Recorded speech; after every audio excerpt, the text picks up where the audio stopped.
আমাদের প্রায় কম বেশি সন্তান সন্ততি আছে, ছেলে অথবা মেয়ে, এরকম আমাদের আছে কিনা? আছে। তো এই যে সন্তান আল্লাহ রাব্বুল আলামিন দিচ্ছেন, কেন দিচ্ছেন, এবং এই সন্তানদের যে মূল্যায়ন, এবং যার সন্তান হয় না সে আসলে বুঝতে পারে যে সন্তান না হলে কতটা যন্ত্রণা, কতটা কষ্ট। তার সন্তান হয় না সে বুঝতে পারে, কিন্তু হওয়ার পরে মানুষ এই সন্তানকে মূল্যায়ন করতে জানে না। বেশিরভাগ মানুষের টার্গেট থাকে সন্তান দিয়ে যে আমি কি করব, এর কামাই খাবো, এই ধরনের ভাবনা নিয়ে বেশিরভাগ মানুষ সন্তান নেয়। এ আমাকে কামাই রোজগার করে খাওয়াবে। আর এই জন্যে ছেলে সন্তান হইলে অধিকাংশ মানুষ খুশি হয়, কিন্তু মেয়ে সন্তান হইলে বেজার হয়, কারণ এ তো কামাই করে খাওয়াবে না, এর বিয়ে দিয়ে দিতে হবে, মনে করে এক বিপদ আমার ঘরে আসছে, এরকম অনেকের ধারণা বর্তমান যুগেও আছে। তো ছেলে হলে অনেকেই খুশি হয় এবং তাদের টার্গেট থাকে দুনিয়ার মধ্যে এর মাধ্যমে আমি কিছু উপকৃত হব, এই চিন্তা চেতনা নিয়েই বেশিরভাগ মানুষ সন্তান নিয়ে থাকে। কিন্তু সন্তান আল্লাহ রাব্বুল আলামিন কেন দেন আমরা অধিকাংশ মানুষই জানি না। আবার আল্লাহ সুবহানাহু ওয়া তাআলা কুরআনুল কারীমের ভিতর বলছেন, কোরআনুল কারীম সূরা তাগাবুন, কোরআনুল কারীমের 64 নম্বর সূরা, এই সূরার 15 নম্বর আয়াতের ভিতরে আল্লাহ রাব্বুল আলামিন বলেন, ইন্নামা আমওয়ালুকুম ওয়া আওলাদুকুম ফিতনাহ, নিশ্চয়ই তোমাদের যে সন্তান সন্ততি এবং ধন সম্পদ রয়েছে এগুলো হলো তোমাদের জন্য পরীক্ষার বস্তু। কিসের বস্তু? কথা কি বোঝা যায়? জবাব দেন না কেন? কিসের বস্তু? পরীক্ষার বস্তু। মানে এদেরকে দিয়ে পরীক্ষা করা হবে, এটা আল্লাহ বলছেন। আপনাকে সম্পদ বেশি দেওয়া হচ্ছে মানে কি? পরীক্ষা করা হবে সম্পদ দিয়ে। আপনার সন্তান আছে, একজন, দুইজন, চারজন, পাঁচজন, যাই থাকুক, সন্তান আছে মানে আপনি পরীক্ষায় পড়ছেন। এই সন্তানের ব্যাপারে আপনি একটা পরীক্ষার মধ্যে আছেন। আল্লাহ রাব্বুল আলামিন বলছেন যে নিশ্চয়ই তোমাদের সন্তান সন্ততি ধন সম্পদ হচ্ছে পরীক্ষার বস্তু, এদেরকে দিয়ে পরীক্ষা করানো হবে। এবং এই সন্তান সন্ততি আমরা তাদেরকে কতটা ভালোবাসি সেটা আপনাকে আমি কি করে বুঝাই?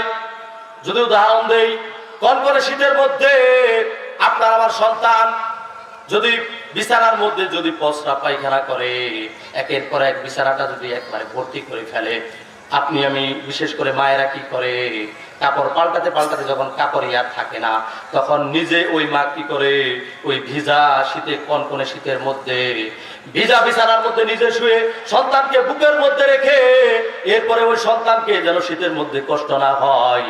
বলেন তো এরকম আমাদের মা বোনেরা করে কি করে না? এই যে সন্তানের প্রতি আমাদের এই যে ভালোবাসা, এটা কম বেশি সকলের মধ্যেই আছে।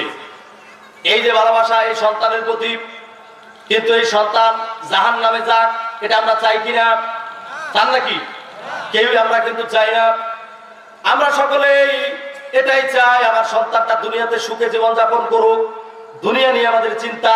কিন্তু আপনার আমার সন্তানটা পরকালে সুখে থাকুক, জাহান্নাম থেকে মুক্তি পাক, আপনার আমার সন্তানটা জান্নাতে যাক, এই চিন্তা ভাবনা অধিকাংশ মানুষের কিন্তু নাই। এমনকি এই সন্তান আপনার আমার বিপদে উদ্ধারকারী, অর্থাৎ অনেকেই বিপদ থেকে বাঁচার জন্য, জান্নাতে যাওয়ার জন্য পীরের দরবারে দৌড়ায়, বিভিন্ন জন বিভিন্ন দিকে ছোটাছুটি করে, কিন্তু এই সন্তান আপনার আমার যে বিপদ থেকে রক্ষা করতে পারে এটা আমরা কিন্তু অনেকেই জানি না। এ ব্যাপারে হাদিস রয়েছে, আমি সামনে উল্লেখ করছি। আপনাকে আমি যে কথাটা বোঝাতে চাইলাম, সন্তান জাহান্নামে যাক এটা আমরা কেউই চাই না। সামান্য একটু শীতে কষ্ট করবে এটাই সহ্য করতে পারি না, আর জাহান্নামের মধ্যে জ্বলবে এটা কে সহ্য করবে? কেউ আমরা সহ্য করতে চাই না। কিন্তু আফসোসের বিষয় হলো, যদিও আমরা এটা চাই না, কিন্তু কাজে কর্মে আমাদের অবস্থাটা হলো এরকম। সন্তানদেরকে জাহান্নামের টিকিট আমরা ধরিয়ে দিয়েছি, জাহান্নামের টিকিট সন্তানদেরকে ধরিয়ে দিয়েছি। যে পথে হাঁটলে, যে পথে চললে সন্তান জাহান্নামে যাবে, আপনার আমার অধিকাংশ সন্তানগুলি ওই রাস্তায় এখন চলমান, কিন্তু আমরা তাদেরকে ফিরাচ্ছি না।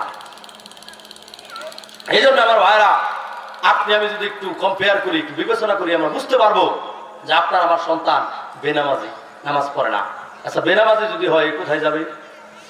কি বলেন আপনারা? এই যে মাজলিসের মধ্যে যুবক পোলাপান নাই, কারণ কি? বেনামাজি। তারপর ইসলাম বিদ্বেষী, ইসলামের বিপক্ষ অবস্থান নিয়েছে অসংখ্য সন্তান এরকম রয়েছে। তো আপনার আমার এই সন্তানগুলি জাহান্নামে যাক আমরা কেউই চাই না, কিন্তু কাজে কর্মে আমরা দেখতে পাচ্ছি জাহান্নামের কাজগুলি তারা করছে। এই জন্য রাসূল সাল্লাল্লাহু আলাইহি ওয়াসাল্লাম তিনি জানিয়ে দিয়েছেন, আবু দাউদের 495 নম্বর হাদিস, রাসূল সাল্লাল্লাহু আলাইহি ওয়াসাল্লাম বলেন, মুরু আওলাদাকুম বিসসালাহ ওয়া হুম আবনাউ সাবঈ সিনিন। যখন তোমাদের সন্তানের বয়স হবে 7 বছর, তখন তাদেরকে সালাতের জন্য তোমরা আদেশ দাও। ওয়াদরিবুহুম আলাইহা ওয়া হুম আবনাউ আশরি সিনিন। যখন তাদের বয়স 10 হবে তাদেরকে বেত্রাঘাত করো, প্রহার করো, যদি তারা সালাত আদায় না করে। কারণ যে ব্যক্তি সালাত আদায় করে না সে জাহান্নামের মধ্যে জ্বলবে। আল্লাহ রাব্বুল আলামিন বলেছেন কোরআনুল কারীম সূরা মুদ্দাসসির, কোরআনুল কারীমের 74 নম্বর সূরা, এই সূরার 40 নম্বর আয়াত থেকে আল্লাহ রাব্বুল আলামিন উল্লেখ করেছেন, জান্নাত এবং জাহান্নামীদের মধ্যে যখন কথোপকথন হবে তখন তারা একজন অপরজনকে জিজ্ঞাসা করবে, ফি জান্নাতি ইয়াতাসাআলুন আনিল মুজরিমিন মা সালাকাকুম ফি সাকর ক্বালু লাম নাকুম মিনাল মুসাল্লিন। জান্নাতীরা বলবে, ওহে জাহান্নামীরা তোমরা কেন এই সাকর নামক জাহান্নামে আসলে? তারা বলবে, ক্বালু লাম নাকুম মিনাল মুসাল্লিন, আমরা দুনিয়াতে মুসল্লি ছিলাম না, আমরা সালাত আদায় করি নাই। আর সালাত আদায় যারা করবে না তারা জাহান্নামে যাবে, সাকর নামক জাহান্নামে যাবে। শুধু এই বেনামাজিরা, নামাজের পর্যন্ত টেনশন আছে। সূরা মাউনে আল্লাহ বলেন, ফাওয়াইলুল লিল মুসাল্লিন, ওই সমস্ত মুসল্লিদের জন্য দুর্ভোগ। সুতরাং আপনার আমার সন্তান সালাত আদায় করে না আর জান্নাতে যাবে কি করে আপনি ভাবলেন? তাহলে তাদেরকে এই সালাত শিক্ষা দেওয়ার দরকার আছে না নাই? তাহলে কই আপনারা দেন না কেন? আমরা যদিও দু একটু বলি কিন্তু এতে কাজ হয় না। আমার ভাইরা একটু ভালোভাবে লক্ষ্য করুন, তাদের যে সঙ্গভঙ্গ আছে, সঙ্গী সাথী আছে, এরা বেশিরভাগ বেনামাজি এবং পাপের মধ্যে লিপ্ত। আর এজন্য রাসূল সাল্লাল্লাহু আলাইহি ওয়াসাল্লাম বলছেন, আর রাজুলু আলা দীনি খলিলি, মানুষ তার বন্ধু থেকে দিন গ্রহণ করে। আপনার আমার সন্তানের বন্ধু দেখবেন কে? যদি নেশাখোর আপনার সন্তানের বন্ধু হয়, ও কয়েকদিন পর নেশাখোর হবে, আপনি লিখে রাখেন। কারণ ওর বন্ধু থেকে ও কি করবে? এটা গ্রহণ করবে। এবং আজকের এই যে পরিবেশ, আপনার আমার অসংখ্য সন্তান যারা কি হয়ে যাচ্ছে নেশাতে, মানে গাঁজাখুর হয়ে বিভিন্ন নেশার সাথে এফেক্টেড হয়ে তারা এমন একটা অবস্থা তাদের হয়ে গিয়েছে যেগুলো চিত্র দেখলে কান্নাকাটি করা ছাড়া আর কোনো পথ আমরা খুঁজে পাই না। এতটাই কঠিন অবস্থা সন্তানগুলি আজকে এই পর্যায়ে চলে গিয়েছে। কিন্তু আপনার আমার সন্তান এই পথে কেন আসলো? আর আমি আপনি পিতা মাতার হয়ে কি ভূমিকা রাখলাম, কি আমরা তাদের জন্য করেছি যে তারা এই রাস্তার মধ্যে কেন তারা আজকে গেল? কারণ হলো আমরা তাদের ব্যাপারে কোনো সচেতন নই। আমার মা পিতা মাতাকে রাসূল সাল্লাল্লাহু আলাইহি ওয়াসাল্লাম দায়ী করেছেন, যদি এই সন্তান যদি খারাপ হয় তার জন্য পিতা মাতাকে দায়ী করা হয়েছে। সহিহ বুখারীর মধ্যে হাদিস রয়েছে, রাসূল সাল্লাল্লাহু আলাইহি ওয়াসাল্লাম বলছেন, কুল্লু মাউলুদুন ইউলাদুন আলাল ফিতরা, প্রত্যেকটি আদম সন্তান তারা কি করে? ফিতরাতের উপর জন্মগ্রহণ করে।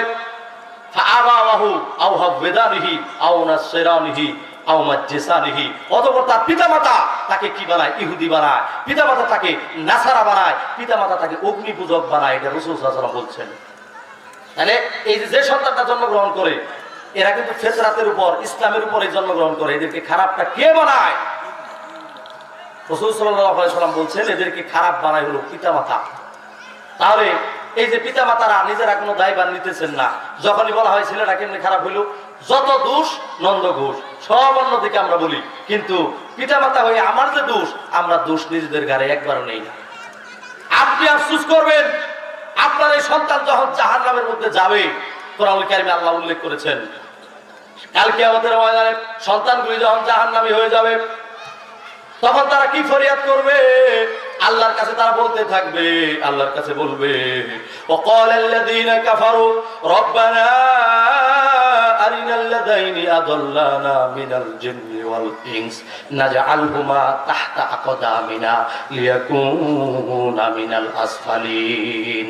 কিয়ামতের মাঠে ওই সমস্ত সন্তানরা যারা কুফরি করেছে আর যারা জাহান্নামী হয়ে যাবে, এরা বলবে, রব্বানা আরিনাল্লাযাইনি আযাল্লানা মিনাল জিন্নি ওয়াল ইনস, ওই আমাদের প্রতিপালক আজকে তাদেরকে দেখিয়ে দাও যারা দুনিয়াতে আমাদেরকে সঠিক পথ দেখায় নাই, যারা আমাদেরকে সঠিক পথের দিকে আমাদেরকে অগ্রসর করে নাই। ওই সমস্ত পিতামাতাদেরকে, ওই সমস্ত ব্যক্তিদেরকে, জিন এবং মানুষদের মধ্য থেকে তাদেরকে আমাদের সামনে আজকে আনা হোক।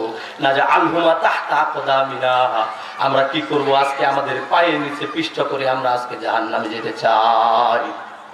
এরকম তারা ফরিয়াদ করতে থাকবে। এবং কি সূরা আহজাবের মধ্যে আল্লাহ রাব্বুল আলামিন জানিয়ে দিয়েছেন 67-68 নম্বর আয়াতের মধ্যে, রব্বানা আতিহিম, হে আল্লাহ রাব্বুল আলামিন তুমি কি করো, রব্বানা আতিহিম দিফাইনি মিনাল আযাব, এদেরকে আল্লাহ তুমি দ্বিগুণ শাস্তি দাও। এটা ফরিয়াদ করবে, দ্বিগুণ শাস্তির কথা এই সমস্ত সন্তান সন্ততি এবং অন্যান্য মানুষ যারা বিভ্রান্ত হয়েছে যাদের কারণে তাদেরকে বলা হবে, তাদেরকে দেখে দেওয়া হোক, তাদেরকে দ্বিগুণ শাস্তি দেওয়া হোক, এটা আল্লাহর কাছে তারা ফরিয়াদ করবে। তো এই জন্যে আপনাকে আমাকে কি করতে হবে, এই সন্তানের ব্যাপারে আসুন, এই সন্তান জাহান্নামী না হয়ে উল্টে আপনার আবার বিপদ থেকে বাঁচার কারণ হোক, এটা আমরা চাই কিনা, চান কিনা? সন্তান জাহান্নামে যাবে এটাই তো সহ্য করবো না, আবার আপনার বুকের উপর পাড়া দিয়ে যাবে, তখন আপনি কেমন করবেন, কেমন লাগবে? একটু এই দৃশ্যটা একটু কল্পনা করেন, আপনি বুঝতে পারবেন যে কতটা ভয়াবহ সেই মুহূর্ত। আসুন একটা হাদিস বলে আমি আমার আলোচনার ইতি টানছি, যেহেতু সময় সংক্ষিপ্ত।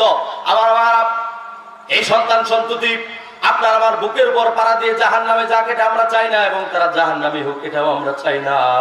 যদি আমরা তা না চাই তাহলে, এবং পাশাপাশি সন্তানগুলি আপনার আমার বিপদ থেকে বাঁচানোর জন্য তারা ভূমিকা রাখুক, এটাই আমরা চাই। এই বিষয়ে সহিহ মুসলিমের মধ্যে হাদিস বর্ণিত হয়েছে 4310 নম্বর হাদিস, আবু হুরায়রা বর্ণনা, রাসূল সাল্লাল্লাহু আলাইহি ওয়াসাল্লাম বলছেন, যখন মানুষ মারা যায়, ইদা মাতাল ইনসান ইনকাদা আনহু আমালুহু ইল্লা মিন সালাসাতিন, ইল্লা মিন সাদাকাতিন জারিয়া আও ইলমিন ইনতাফাউ বিহি আও ওয়ালাদিন সালিহিন ইয়াদউ লাহু। রাসূল সাল্লাল্লাহু আলাইহি ওয়াসাল্লাম বলেন, মানুষ যখন মারা যায় তার সমস্ত আমল বন্ধ হয়ে যায়, তবে তিনটা আমল চালু থাকে। এক নম্বরে হলো ইল্লা মিন সাদাকাতিন জারিয়া, সাদাকায়ে জারিয়া, আমি আপনি কল্যাণমূলক যত কাজ করব, দান খয়রাত করব, এই সমস্ত দানের কারণে ওই কবর থেকে আমি আপনি সওয়াব পেতে থাকবো। এরপরে 2 নম্বরে হচ্ছে আও ইলমিন ইনতাফাউ বিহি, এমন ইলম শিক্ষা করার ব্যবস্থা যদি আমরা করে যাই, আমি আপনি যদি এই যে এরকম মাদ্রাসা স্থাপন করে যাই, মাদ্রাসার মধ্যে সন্তানরা কোরআন হাদিস তারা শিক্ষা গ্রহণ করবে, এরা কোরআন হাদিস শিখবে, আমল করবে, আর আমি আপনি কবর থেকে সওয়াব পেতে থাকবো, বলি সুবহানাল্লাহ। এরপরে 3 নম্বরে আওয়ালাদিন সালিহিন ইয়াদউ লাহু, আমি আপনি যদি এমন নেক সন্তান তৈরি করে যাই, যে নেক সন্তান আপনার আমার জন্য দোয়া করবে। আজকে আমরা সন্তান তৈরি করছি, তাদেরকে তারা নিজেরা কি করতে পারে না, সালাত করতে পারে না, কোনো দোয়া মুখস্থ নাই। আপনার আমার জন্য রব্বানা আতিনা ফিদ দুনিয়া হাসানাতাও ওয়া ফিল আখিরাতি হাসানাতাও ওয়া কিনা আযাবান নার, এই দোয়া করবে, সন্তান পারে না। রব্বির হামহুমা কামা রব্বায়ানি সগীরা, পিতামাতার জন্য সন্তান দোয়া করবে, এই দোয়াও তার ভালোভাবে মুখস্থ নাই, সহি শুদ্ধভাবে সে পড়তে পারে না, অথবা পড়তে পারলেও কোন সময় পড়বে সে জানে না, সালাত আদায় করে না। এই সন্তানের দোয়ায় কি লাভ হবে? যে নেক সন্তান যার ঈমান ঠিক আছে, আকীদা মানহাজ ঠিক আছে, সালাত আদায় করে, এরকম সন্তান কি করবে? যদি দোয়া করে, তাহলে আপনি এই সন্তানের দ্বারা আপনি কি পাবেন? কবর থেকে আপনি নাজাত পাবেন। এবং এই সন্তান সন্ততি যত নেক আমল করবে, এর মিতব্যবধি যত ভালো ভালো কাজ করবে, এর সমপরিমাণ সওয়াব পিতামাতার আমলনামায় আল্লাহ রাব্বুল আলামিন দিয়ে দেবেন, বলে সুবহানাল্লাহ। এই সুযোগ, সুবর্ণ সুযোগ রয়েছে এই সন্তান দিয়ে। সন্তান আপনার আমার জাহান্নাম থেকে বাঁচার মাধ্যম হয়ে যেতে পারে। এবং শিশু অবস্থায় যারা মারা যায়, এ ব্যাপারে হাদিস বর্ণিত হয়েছে ইবনে মাজার মধ্যে। আর মারা না গেলে যদি জীবিত থাকে, তাহলে পরীক্ষার মধ্যে আপনি পড়বেন। একই সাথে এই সন্তানের ব্যাপারে আপনাকে আমাকে জিজ্ঞাসাও করা হবে, কারণ রাসূল সাল্লাল্লাহু আলাইহি ওয়াসাল্লাম বলছেন, সহিহ বুখারী 893 নম্বর হাদিস, কুল্লুকুম রাঈন ওয়া কুল্লুকুম মাসউলুন আন রাইয়াতিহি, প্রত্যেককেই দায়িত্বশীল, প্রত্যেককেই তার দায়িত্ব সম্পর্কে জিজ্ঞাসা করা হবে। সুতরাং সন্তান যে আপনাকে আল্লাহ দিয়েছেন, এগুলোর হিসাব আল্লাহ রাব্বুল আলামিন নেবেন। আর যাদেরকে সন্তান দিচ্ছেন না, তারা খালি কান্নাকাটি করতেছে, আল্লাহ একটা সন্তান দাও, কানা ল্যাংরা যাই দাও, আল্লাহ একটা সন্তান দাও। আর যখন আল্লাহ সন্তান দেয়, তখন আর এই শুকরিয়া আমরা আদায় করি না, তাদেরকে আল্লাহর পথে আমরা পরিচালিত করি না। সম্মানিত হাজিরিন, এই জন্যে সন্তান তো জাহান্নামে যাবে না, বরং জাহান্নামে থেকে সে নিজেকে রক্ষা করার পাশাপাশি আপনাকে আমাকে রক্ষা করবে। আর এটা আপনার আমার দায়িত্ব, নিজেকে জাহান্নাম থেকে রক্ষা করার পাশাপাশি সন্তানদেরকে জাহান্নাম থেকে রক্ষা করা, আহল আওলাদদেরকে জাহান্নাম থেকে রক্ষা করা। এই ব্যাপারে আল্লাহ রাব্বুল আলামিন বলছেন কোরআনুল কারীম সূরা তাহরিম, কোরআনুল কারীমের 66 নম্বর সূরা, এই সূরার 6 নম্বর আয়াতের ভিতরে আল্লাহ রাব্বুল আলামিন বলছেন, ইয়া আইয়ুহাল্লাযীনা আমানু কু আনফুসাকুম ওয়া আহলিকুম নার, হে বান্দারা তোমরা নিজেরা নিজেদেরকে জাহান্নামের আগুন থেকে বাঁচাও, অথবা তোমাদের সন্তান সন্ততি, তোমাদের আহাল আওলাদ যারা রয়েছে তাদেরকে ওই জাহান্নামের আযাব থেকে তোমরা রক্ষা করো। এজন্য কোন কাজ করলে আপনার আমার সন্তান জাহান্নাম থেকে রক্ষা পাবে এই বিষয়ে আপনার আমার জ্ঞান থাকা প্রয়োজন। এ বিষয়ে আপনাদেরকে সর্বশেষ মেসেজ দিতে চাই।